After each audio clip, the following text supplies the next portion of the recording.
예, 예레미야 17장. 여러분들이 예레미야 17장에 대해서 상당히 뭐랄까요, 내용 전체에 대해서는 잘 모를지라도 그 유명한 17장 9절에 대한 말씀은 아마 대부분은 한 번 이상 들어보실 수 있겠죠. 우리의 속에 마음이 얼마나 가증한 것인가, 인간의 마음이 얼마나 잘못된 것인지를 보여주는 귀한 말씀이 들어 있습니다. 예, 예레미야 17장에 보시면 오늘 네 가지 사항이 네 가지 사항을 우리가 좀 살펴보려고 하는데, 우리 마음에 죄를, 그렇죠? 죄를 새겨 넣는 자가 있는가 하면, 또 하나님의 말씀대로 우리가 농사를 지어서 그 나무를 키우는 사람, 또 사람을 치유해 주시는 분, 그 다음에 우리는 하나님을 경배하는 사람. 그래서 우리의 하나님과의 관계에서 네 가지로 한번 설정을 좀 해봤습니다. 자, 우선 17장 1절 보시면 이렇게 써 있네요. 유다의 죄는 철필과 다이아몬드의 뾰족한 끝으로 기록되었도다. 그러니까 아주 깊이 있게 정확하게 아주 잘 기록되어 있어가지고 지울 수도 없다 이 말이겠죠. 그것이 그들의 마음판 위와 너희의 제단들의 뿔들 위에 새겨졌도다. 하나님께 예배드리는 그 장소에서마저 그들의 죄가 확연하게 드러날 정도였으니까 이들의 영적 상태가 형편이 없었다는 뜻이겠죠. 그들의 자녀들이 높은 언덕들 위에 있는 푸른 나무들 곁에서 그들의 제단들과 그들의 작은 수풀들을 기억하는 동안 그러하였도다. 여러분 아시다시피 이스라엘 백성들이, 이방인들이 그 높은 산성에서, 높은 곳들이라고 하이 플레이스라고 하는데요, 높은 곳에서 항상 우상 숭배를 하던 그것을 흉내내서 높은 장소들을 좋아했다. 오 들에 있는 나의 산아, 내가 너희 재물과 너의 모든 보물들을 약탈로 내주리니 너의 모든 경계들을 통틀어 죄로 인하여 너의 높은 처소들이 그리 되리라. 우상에게 바쳤던, 우상에게 제사를 지내던 그 장소들마저 다 빼앗기게 될 것이다. 그리고 바로 너 자신은 내가 너에게 준 너의 상속지로부터 취소되리라. 그리고 내가 모르는 지역에서 너로 하여금 너희 원수들을 섬기게 하겠노라. 이는 너희가 나의 분노에 불을 붙였기 때문이라. 그 불은 영원토록 장렬하리라. 장렬하리라 좀 어렵죠? 그러니까 타오르리라.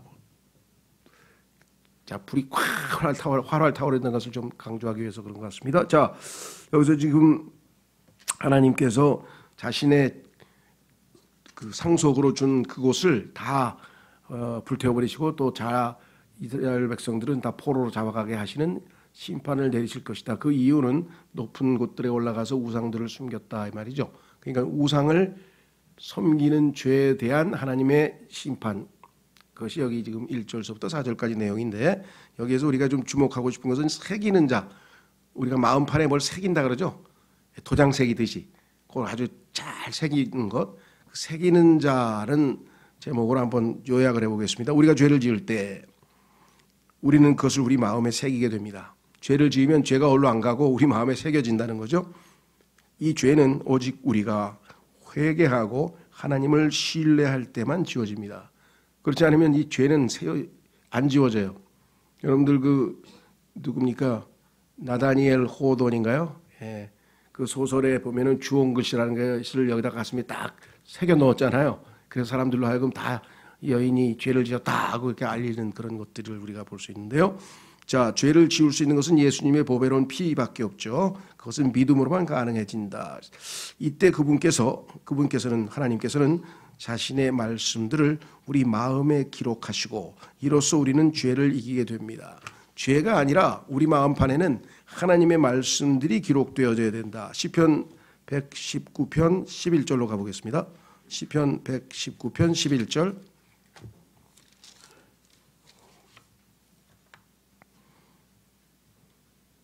사람이 죄를 이길 수 있는, 죄를 짓지 않을 수 있는 힘은 어디서 나오는가, 이렇게 기록되어 있네요. 시편 119편 11절.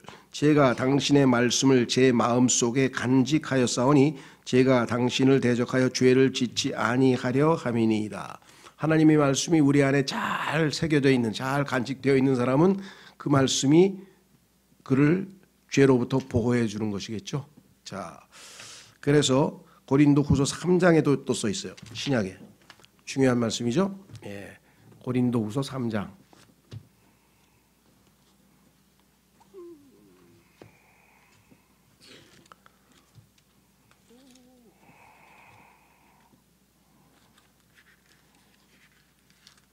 예, 고린도후서 3장 1절에서부터 3절까지.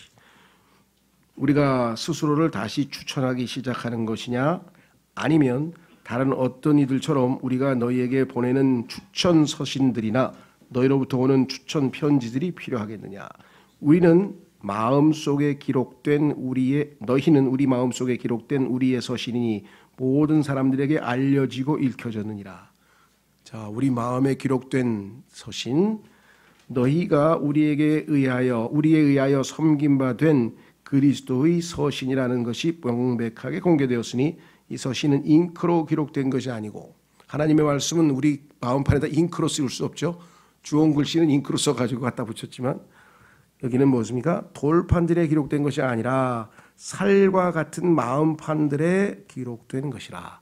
그래서 우리 하나님 말씀이 마치 죄가 철필처럼 아주 기록되는 것처럼 우리 말씀 마음에 깊이 기록되었을 때 우리는 죄를 이겨낼 수 있다. 그래서 이렇게 썼습니다. 제단은 죄를 사면받는 곳이지 죄를 기록하는 곳이 아닌데도 이들의 죄들은 그곳에서마저도 새겨져 있었습니다. 그 제단의 뿔에 새겨져 있다고 지금 예레미야에서 말씀하신 것 보면 얼마나 죄에 깊이 빠져 있는지를 비유적으로 잘 묘사를 했습니다. 5절서부터 8절까지 보시면 이렇게 하나님 말씀이 기록하고 있습니다. 예, 주가 이같이 말하노라. 사람을 신뢰하고 육신을 자신의 병기로 삼으며 그의 마음이 주로부터 떠나는 사람은 저주받기를 바라노라. 이 말씀도 아주 자주 인용되는 구절이죠. 예. 이는 그가 사막 가운데 있는 히스나무같이 되리니 좋은 것이 오는 때를 보지 못할 것이요 다만 광야 가운데서 한 소금 지역과 거주하는 자가 없는 지역에서 바싹 마른 장소들을 상속할 것이기 때문이라. 주를 신뢰하고 주가 그의 소망인 사람은 복되도다. 이 말씀도 아주 자주 인용되는 말씀인데요. 이는 이유가 있죠. 시편 1편과 비슷하죠. 그가 물들 곁에 심겨져서 강가로 그녀의 뿌리들을 뻗는 한 나무 같아서 열기가 오른 때를 보지 아니할 것이니 다만 그녀의 잎사귀는 푸를 것이요 가뭄의 해도 염료로 가득 차지 아니할 것이요 열매를 내는 것도 그치지 아니할 것이기 때문이라. 자, 그래서 농부로서 하나님께서 우리에게 풍성한 열매를 주시려면 어때야 되는가? 그것은 그분에 대한 신뢰, 믿음이 전제로 되어 있다. 제가 이렇게 요약을 했죠. 주님에 대한 믿음은 우리를 깊게 뿌리 내린 나무로 만듭니다. 근데 믿음이 없는 사람은, 믿음이 약한 사람은 깊게 뿌리를 내지 못하죠. 그러면은 가뭄이 오면 말라버리죠. 그래서 이 나무는 가무가 아니고 죄송합니다. 이 나무는 가뭄을 견뎌냅니다. 가뭄. 반면 사람에 대한 신뢰는 당신을 사막에 있는 관목처럼 만듭니다. 사람을 신뢰하면은 우리의 마음은 바짝 말라버린 가뭄처럼 이 땅이 말라버린 사막과 같은 것이다. 이렇게 지금 이야기를 했네요. 그렇죠. 자, 이 내용과 관련지어서 우리 사무엘하 24장으로 한번 가보겠습니다. 사무엘하 24장.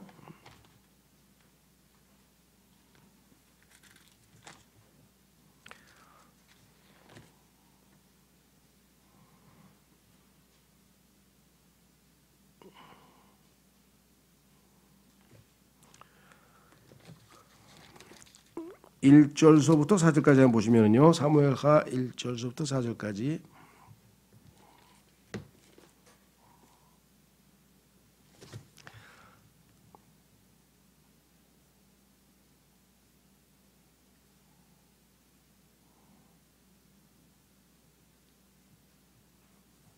자, 여기 보시면 하나님의 그 앞에 죄를 짓는 것 중에 하나가 뭐냐면은 숫자를 세는 거죠. 이후에 주의 분노가 다시금 이스라엘을 대적하여 타올랐으니 그분께서 그들을 대적하여 다윗을 움직이시어 가서 이스라엘과 유다를 계수하라라고 말하게 하셨더라. 그래서 지금 그들이 숫자를 계수한다는 건 뭡니까? 군대의 숫자에 대한 신뢰죠. 그렇죠?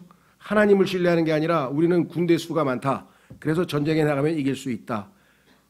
이와 같은 사람에 대한 신뢰. 우리 지금 사람에 대한 신뢰는 사람을 사막에 있는 나무처럼 관목처럼 만든다 그랬고, 주에 대한 신뢰는 열매 맺는 풍성한 삶을 살게 한다는 말씀에 따라 사람을 신뢰하는 가장 실제적인 예가 바로 전쟁에 나갈 때, 아니면 자신들의 백성의 수를 세면서, 이 다윗이 하나님께 지은 아주 중차대한 죄 중에 하나죠. 하나님을 신뢰하면 전쟁 나갈 때 사람의 숫자를 기대하지는 않겠죠. 자, 뿐만 아니라 그 다음 구절에 보시면 뭐라고 나오냐면은 7절에 주를 신뢰하고 주가 그의 소망인 사람은 복되도다. 시편 119편으로 가보시면요, 거기에 하나님에 대한 신뢰와 사람에 대한 신뢰 가운데서 사람들이 제일 신뢰하는 사람이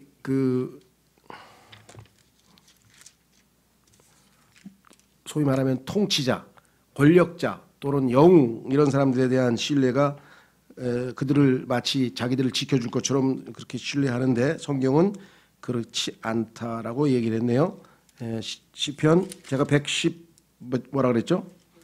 네, 9가 아니고 118절입니다. 118장 시편 118편 죄송합니다. 시편은 또 편이라 그래야지. 시편 118편 8절. 시편 118편 8절에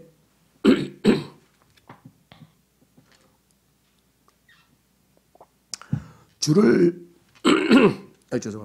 신뢰하는 것이 사람에게 확신을 두는 것보다 낫도다. 주를 신뢰하는 것이 통치자들에게 확신을 두는 것보다 낫도다. 우리는 어디에다 신뢰를 두느냐에 따라서 우리가 이 풍성한 열매 맺는 삶을 사느냐, 아니면 가뭄을 이겨내지 못하고 다 말라버리는 식물과 같은가. 이번에는 또 비유가 이제 치유와 관련되어서 9절서부터 11절까지 보겠습니다. 예레미야 17장 9절서부터 11절까지. 마음은 만물보다 속임수로 가득하고 극도로 사악하니 누가 마음을 알 수 있으리요. 사람의 마음은 아무도 모르는데 하나님만 아시죠. 그래서 10절에 이렇게 말씀하셨습니다. 우리 보통 속담에도 있죠. 10길 물속은 알아도 한 길 사람의 마음은 알 수 없다는 것처럼, 그럼에도 불구하고 10절에 나 주는 마음을 살피고 중심을 시험하나니 곧 모든 사람에게 저마다 그의 길들에 따라 그가 행하는 것들의 열매에 따라 주느니라. 마치 자고새가 알들을 품으나 그것들이 부하지 아니하듯이 이처럼 재물들을 바르게 취하지 아니하는 자는 그의 날들의 중간에 그것들을 남기고 떠나리니 그의 끝에는 어리석은 자가 되리라. 자, 여기 보시면 제가 이렇게 얘기했어요. 마음이 병들면 오직 그 위대한 의사만이 그 문제를 진단하고 필요한 치유책을 제시할 수 있습니다. 마음이 병들면 마음을 아시는 하나님께서 고칠 수 있는데요. 내 마음을 알 수만 있다면 이라는 생각이 들면 예레미야 17장 9절을 숙고하세요. 하나님께서 그 마음 속에서 무엇을 보고 계실지 틀림없이 놀랄 것입니다. 자, 성경에 보니까 이제 마음이 얼마만큼 사악한 것인지는 살펴봤는데, 구체적으로 그러면 내 마음속에 뭐가 들어가 있느냐, 사람 마음속에 뭐가 있느냐, 예수님께서 13가지를 말씀하신 13가지. 자, 확인해 보겠습니다. 마가복음 7장 20절. 마가복음 7장 20절에 보면은 예수님께서 사람의 마음속에 들어있는 13가지를 열거하시면서 그것들이 온 세상을 더럽히느니라. 지금 이 세상이 아주 더럽죠. 온갖 더러운 일들이 벌어지는데 그 모든 것들은 사람의 마음속에서 나오는 그것 때문에 일어난다. 그렇죠? 그래서 마음을 정결케 하는 것은 예수 그리스도를 향한 믿음밖에 없다고 성경에 사도행전에 써 있죠. 따라서 예수님을 믿지 않으면 이 세상은 깨끗해질 수가 없습니다. 자, 마가복음 7장 20절. 마가복음 7장 20절.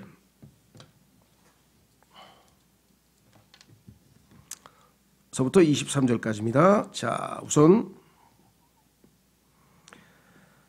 이어서 그분께서 이같이 말씀하셨느니라. 그 사람에게서 나오는 것, 그것이 그 사람을 더럽히느니라. 유대인들은 어떻게 생각했어요? 아, 이제 손도 안 씻고 저 더럽게 먹었어. 아유, 더럽게 먹은 것, 사람 몸 바깥에서 손도 안 씻고 먹었으니까 더러운 걸 먹었으니까 더러워졌다고 생각을 했는데, 예수님께서는 사람을 더럽히는 것은 사람에게 안으로 들어가는 것은 다 깨끗이 배설되어서 우리의 여과장치도 있고 우리의 안에서의 그 장치에 따라서 깨끗이 다 배설되는데, 사람 속에서 나오는 게 사람을 더럽힌다 그랬어요. 21절. 이는 속에서 곧 사람들의 마음에서, 자 보세요. 13가지 씌워보겠습니다. 악한 생각들과, 두 번째 간음들과 음행들과 살인들과 도둑질들과 탐욕과 사악함과 속임수와 음란과 악한 눈과 신성모독과 교만과 어리석음이 나오기 때문이라. 이 모든 악한 것들이 속에서 나와 그 사람을 더럽히느니라. 그렇죠? 그러니까 얼마만큼 더러운지 써 있죠. 예. 그래서 겉모습만 보고 야 멋지다 그러지 마시고 그 사람 속에 있는 게 뭔지를 좀 보시고. 예. 자, 그래서 우리는 틀림없이 놀랄 따르는데, 자, 요거는 좀 뭐 그래도 짧지만 몇 가지 좀 살펴보려고 합니다. 왜냐하면 성경에서 마음이란 단어가 900번 이상이 나와요. 그 성경에서 인간에게 있어서 제일 중요한 기관이 뭐냐면 마음이에요. 왜? 죄인에게 있어서, 이 땅에 사는 모든 죄인들에게 있어서 제일 중요한 게 무엇입니까? 구원이죠. 그렇죠? 근데 성경에 뭐라고 써 있습니까? 마음으로 믿어 구원에 이르느니라. 마음으로 믿어야 구원이 이루어져요. 그러니까 마음이 얼마나 소중한 것인지 알 수 있죠. 그렇죠? 마음으로 믿어 구원이 이루어진다 그랬죠. 자, 그뿐만 아니라 이 세상에 있는 모든 문제, 일어나는 모든 문제는 다 마음에서 시작이 돼. 그렇기 때문에 마음을 잘 지켜야 한다 그랬습니다. 확인해 보겠습니다. 잠언 4장 23절. 잠언 4장 23절.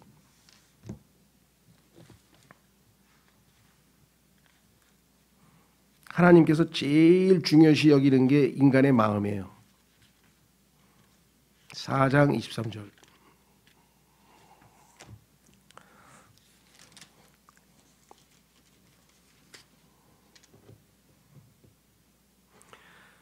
열심을 다하여 너의 마음을 지키라. 이는 인생의 문제들이 거기에서 나오기 때문이라. 인간의 마음 속에서 모든 문제들이 다 나오죠. 모든 이슈가 다 인간의 마음에서 시작이 되는 겁니다. 그렇죠? 저놈을 좀 이번에는 내가 좀 국회의원이 되게 되겠는데, 저놈이 좀 똑똑한 것 같은데, 요거 하위 10%에다 집어넣자. 뚝딱. 내가 보니까 이번에 하위 10%에 들어갔다는 무슨 의원은 보니까 방송에서도 나와가지고 그냥 말도 잘하고 뭐라고 해야 되나 아주 스타급에 해당하는 사람이더라고요. 그러니까 누가 옆에 있다가 하는 재미있는 말이, 내가 10%면 당대표는 1%밖에 안 될 것 같은데요, 하위. 그러니까 뭐 어쩔 수가 없어요. 예. 뭐 국민의힘이 됐든 뭐 저기가 됐든 자기 권력자가 자기 사람을 심으려고 하니 어떡하겠어요. 그거를 멋지게 포장해서 공정한 것처럼 일단 꾸며야 되니까 미치겠는 거지. 누가 봐도 공정한 것 같지는 않은데. 저도 잘 모르는데 그 사람이 굉장히 유명한 사람이더라고 보니까. 그래서 하여간 제가 얘기하는 거는 모든 문제는 마음에서 시작이 되는 거라는 걸 강조하기 위해서 요거 참 요번에 너무 감사합니다. 왜냐? 읽을 때마다 제가 아주 이게 마음에 걸렸었어요. 4장 23절이. 왜냐하면 옛날 성경에는 뭐라고 되어 있냐면 함정역은 열심을 다하여 너의 마음을 지키라. 이는 생명의 근원이 거기서 나오기 때문이라. 생명의 근원이 마음에서 나온다. 그렇게 하려면요, 마음 대신에 심장이라고 번역해야 돼요. 심장. 왜냐? 생명의 근원은 어디에 있다 그랬습니까? 생명은 피에 있다 그랬잖아요. 그 피가 나오는 것은 마음입니까? 심장입니까? 영어로는 똑같아. 영어로는 하트니까 심장도 되고 마음도 다 되는데 영어는 한국말로 하려면은 뒤를 생명의 근원이 거기에서 나온다고 번역을 했다면 앞부분은 뭐라고 해야 돼요? 심장을 지키라고 해야죠. 마음을 지키면 이거는 spiritual heart니까 영적인 심장이니까 영적인 곳에서는 뭐가 나와요? 인생의 문제들이 나와야 되겠죠. 그래서 이게 두 개 짝이 안 맞게 번역이 돼 있어서 마음에 굉장히 걸렸었어요. 어쨌거나 하여간 예전에 한킹 할 때도 내가 이거는 고쳐야 된다고 우겼더니 인생의 문제라고 돼 있더라고요. 한킹은 또. 여러분 생각에 한번 잘 생각해 보십시오. 자, 그래서 그 다음에 중요한 건 역대상 28장 9절. 역대상 28장 9절. 성경에서 아주 위대한 구절 중에 하나죠. 이렇게 써 있습니다. 그리고 너 나의 아들 솔로몬아 너는 너의 아버지의 하나님을 알라. 그리하여 완전한 마음으로 또 자원하는 생각으로 그분을 섬기라. 이는 주께서 모든 마음들을 찾아보시며 모든 마음들을 다 찾아보시고 생각들의 모든 상상들을 이해하시기 때문이라. 만일 내가 그분을 찾는다면 그분께서는 너에게 발견되어 주실 것이라. 그러나 만일 내가 그분을 저버린다면 그분께서는 영원토록 너를 버리실 것이니라. 하나님은 인간의 마음을 속속들이 다 알기 때문에 하나님 앞에서 속일 수가 없어요. 그렇죠? 자, 그래서 우리는 3번에서 마음과 관련된 말씀을 살펴보았죠. 자, 그 중에서 잠언 한 군데 더 찾겠습니다. 14장 14절. 잠언 14장 14절.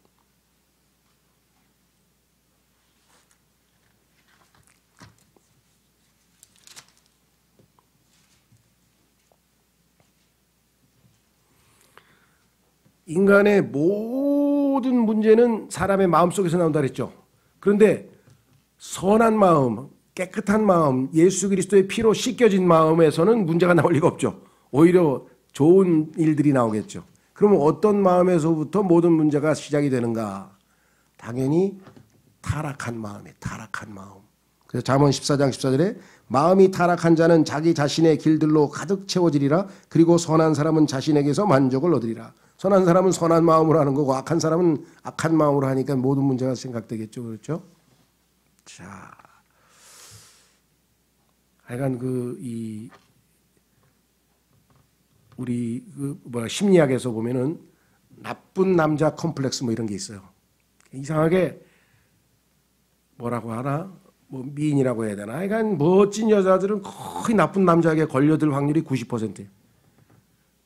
왜 그럴까요? 나쁜 남자들은 사냥꾼이야, 사냥꾼. 잠언에 보면은 눈이 멀게 가지고 그냥 계속 기다리고 있어, 먹잇감을. 근데 마음이 선한 사람은 그런데 신경 안 쓰죠. 자기 아내 사랑하고 자기 가족들 뭐 사주려고 생각할 거 아니에요. 그러니까 참 인간의 그 딜레마 중에 하나가 바로 그거예요. 꼭 그래, 꼭. 자, 그래서 여기 보시면 인간은 얼마나 마음이 악독한지 하나님을 끝까지 안 믿으려고 버틴긴데요. 특히 환난 때도. 우리가 생각할 때는 야, 환난 때 고난 좀 당하면 제깍 믿을 것 같죠? 자, 확인해 보겠습니다. 계시록 16장 11절. 요한계시록 16장 11절. 얼마나 큰 환난을 당하는지 상상을 초월하는데도 불구하고 그래도 끝까지 하나님을 안 믿어. 야, 내 친구가 생각이 나네. 학창 시절에 수업이 시작이 됐는데 한 녀석이 안 들어왔어요. 그래서 애들이 이거 누구 안 들어왔네. 선생님이 불러서 얘 어디 갔냐 그러니까 모른다 그래. 가 찾아와. 찾더니 나무 밑에서 등나무 밑에서 벤치에서 자고 앉았어. 점심 먹고 이제 뭐 좀 피곤했는지. 그래가지고 깨워서 데리고 왔어. 그래서 엎드려 뻗쳐 했어. 그래가지고 그냥 빠따로. 그때는 뭐 태반이니까 그런 게 야구 빠따로 그냥 한 대 내리쳤어. 그랬더니 이놈이 갑자기 왜 때려요? 그러는 거야 선생님한테. 그러니까 선생님이 얼마나 또 열을 더 받겠어요. 그래가지고 또 두 대를 때렸어. 왜 때려요? 네, 나중에 죽도록 맞고 왜 때려도 못하고 그냥 입 다물고 하나님 앞에 왜 때려야 하면 더 많이 맞아요. 자, 예레미야, 죄송합니다. 그 친구 생각이 갑자기 나네. 16장 11절. 계시록 16장 11절 보세요. 10절부터 다음으로 다섯째 천사가 그의 호리병을 그 짐승의 자리 위에 쏟아부었더라. 하나님의 심판이죠. 그러자 그의 왕국이 어둠으로 가득하였더라. 그리고 그들은 아픔으로 인하여 자신들의 혀를 깨물었고 자신들의 아픔들과 자신들의 헌대들로 인하여 하늘의 하나님을 모독하였으며. 아까 선생님한테 아까 어떻게 했습니까? 요즘 말인가요? 요즘에도 그런 말 쓰나요? 엉겼잖아요. 하나님한테 엉겼잖아 지금. 선생님한테 엉기듯이 지금 하나님 앞에 엉기는 이 인간의 모습을 한번 보세요. 대드는 거지. 하나님께 대드는 거예요. 자신들의 행실들을 회개하지 아니하였더라. 그래서 또 맞고 그 다음에 또 맞고 또 맞는 거예요 지금. 자, 빨리 예수님 믿고 회개하는 게 아주 최상이죠. 자, 그 다음에 네 번째 12절부터 18절로 가겠습니다. 예레미야 17장 12절에서 18절. 시작부터 영광스럽고 높은 보좌는 우리의 성소가 속한 곳이라. 오 주여 이스라엘의 소망이여, 당신을 저버리는 모든 자들은 부끄러워할 것이요 저에게서 떠나는 자들은, 저는 예레미야를 얘기합니다. 나 대신에 저를 썼죠. 저에게서 떠나는 자들은 땅에 기록되리이다. 하늘에 있는 생명책에 기록이 안 되고 땅에 기록이 된다 그랬어요.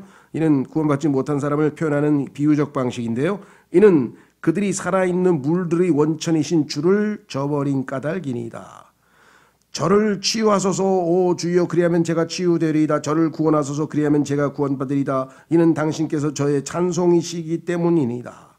예레미야는 지금 제대로 된 기도를 하는 거죠. 네, 하나님께 의지하고 기도하잖아요.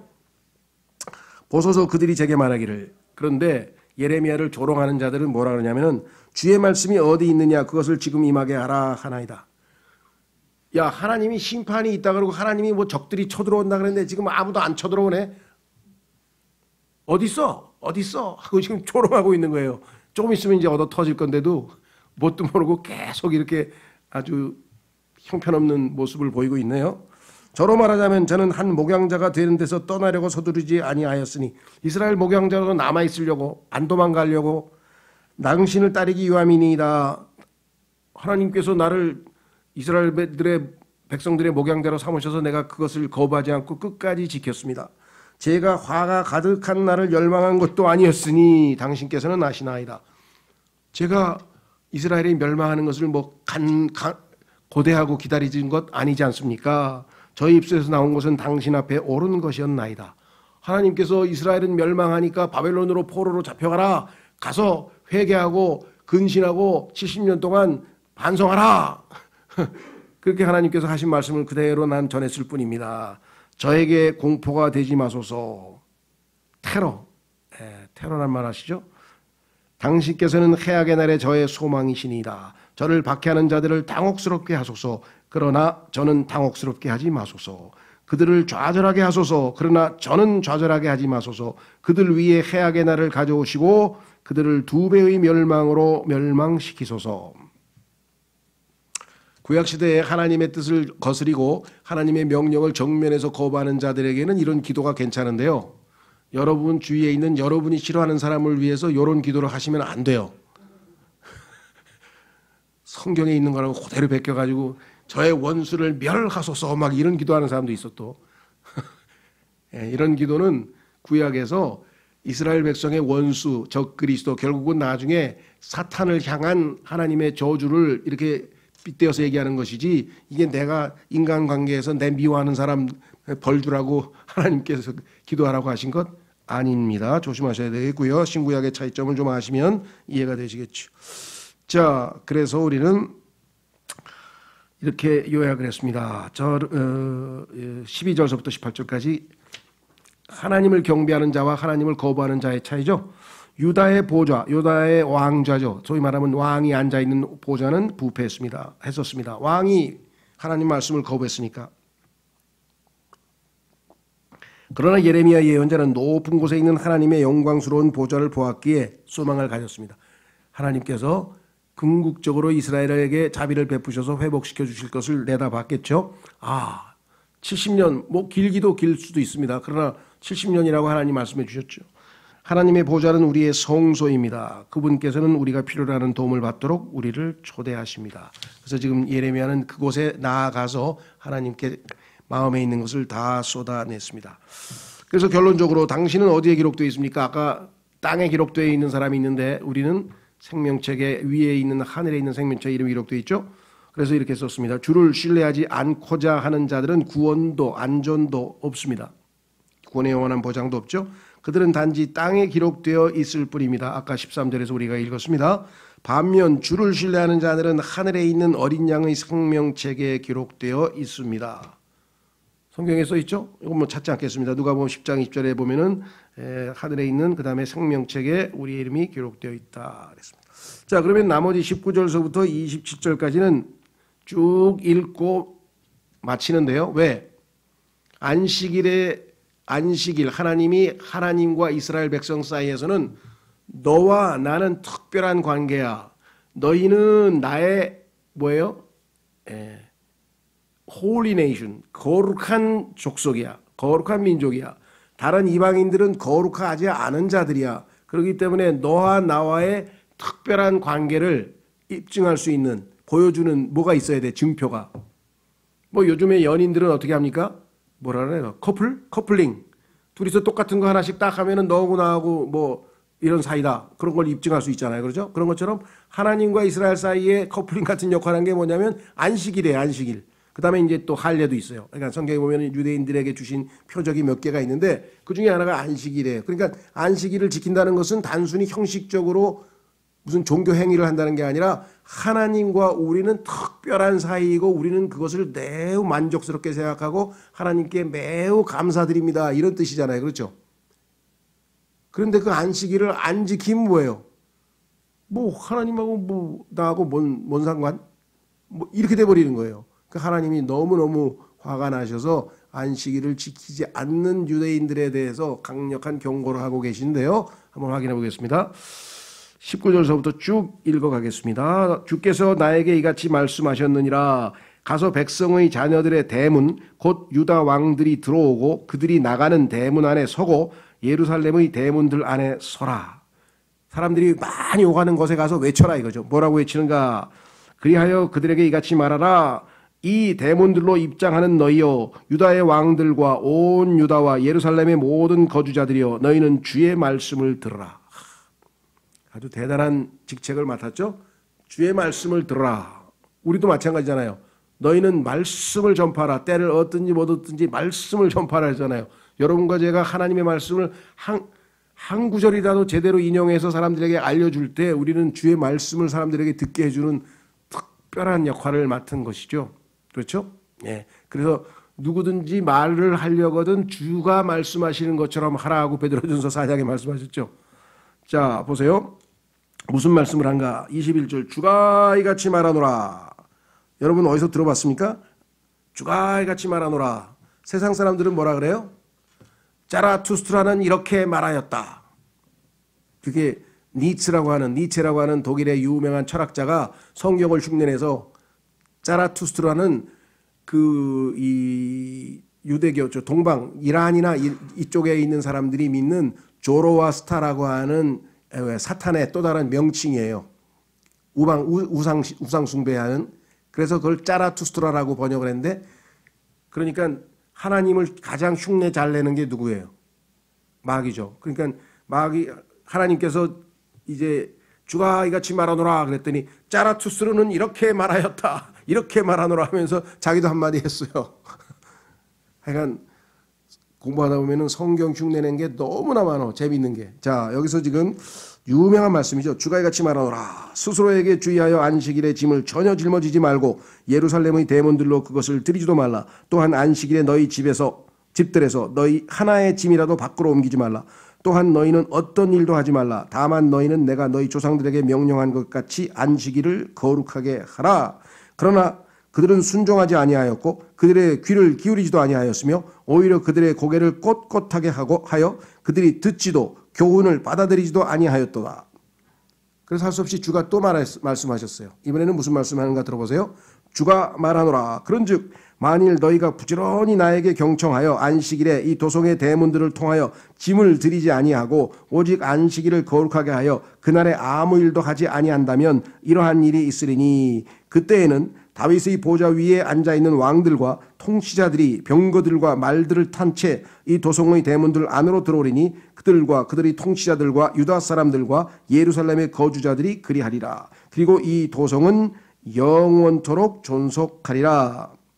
그리고 유다의 도시들로부터 예루살렘 부근의 처소들로부터 베냐민 지역으로부터 평야로부터 산들로부터 남쪽으로부터 그들이 번제물과 희생제물들과 음식제물들과 향을 가져올 것이요 찬송의 희생제물들을 주의 집으로 가져오리라.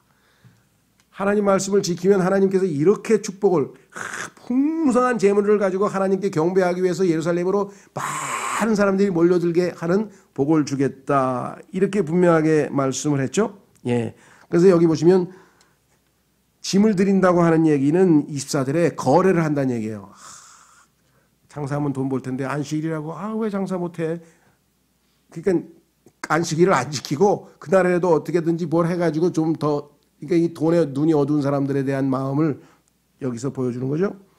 그러니까 하나님께서 우리와 하나님은 특별한 관계야. 그래서 오늘은 일 안 하고 평소처럼 따로 떼어놓고 하나님만 생각하고 하나님께 찬송하고 하나님께 감사하고 하나님만을 위해서 딱 구별시켜 놓은 그것을 하나님과의 특별한 관계에서 하나님께 경배도 하고 하나님의 사랑에 대해서 묵상하기도 하고 이렇게 보내면 이렇게 복을 주시겠다고 했는데 반대로 하면 어떻게 하겠는가. 마지막 구절 보겠습니다. 27절. 그러나 만일 너희가 안식일을 거룩하게 하고 짐을 짊어지지 말라는 나에게 경청하지 않으려 하고 심지어 안식일에 예루살렘 대문들로 진입한다면 물건 들여가지고 장사도 하고 막 한다면 그때 내가 그곳의 대문들 안에 불을 붙이겠으니 그것이 예루살렘의 궁전들을 집어삼킬 것이요 그것이 꺼지지 아니하리라.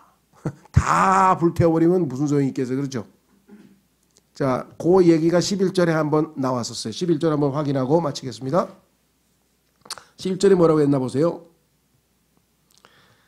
마치 자고새가 알들을 품으나 그것들이 부화하지 아니하듯이 알은 품었는데 열매가 안 나왔어. 그런 것처럼 재물을 바르게 취하지 아니한 자는 그의 날들의 중간에 그것들을 남기고 떠나리니. 그러니까 올바른 방법으로 돈을 벌어야 되는데 올바르지 않은 방법으로 돈을 벌려고 하는 사람들은 그 탐욕으로 말미암아 돈을 버는 것 갖다가 중간에 다 날려버릴 거란 말이죠. 왜? 하나님 그렇게 하시겠다 그랬어요. 그의 끝에는 어리석은 자가 되리라고 성경이 분명하게 말씀을 했죠. 그래서 이것을 사악함의 보물이라고 그래요. 사악함의 보물. 한 구절 마저 찾겠습니다. 오늘날 정말 쉽지 않죠. 왜?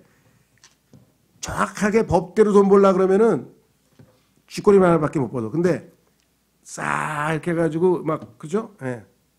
사과 10개 깨끗한 거 딱 집어넣었어. 10개 10,000원 그랬는데 위에 5개는 아주 좋은 사과, 밑에는 쬐끔하고 엉덩어리 같은 사과. 그렇죠? 딸기도 어이 좋네 하고 집에 가보면 밑에는 잘 자란 거 다 들어있고 이렇게 해서 사람 속이는 얘기 성경에 많이 나오죠. 자, 그래서 잠언 10장 2절. 잠언 10장 2절.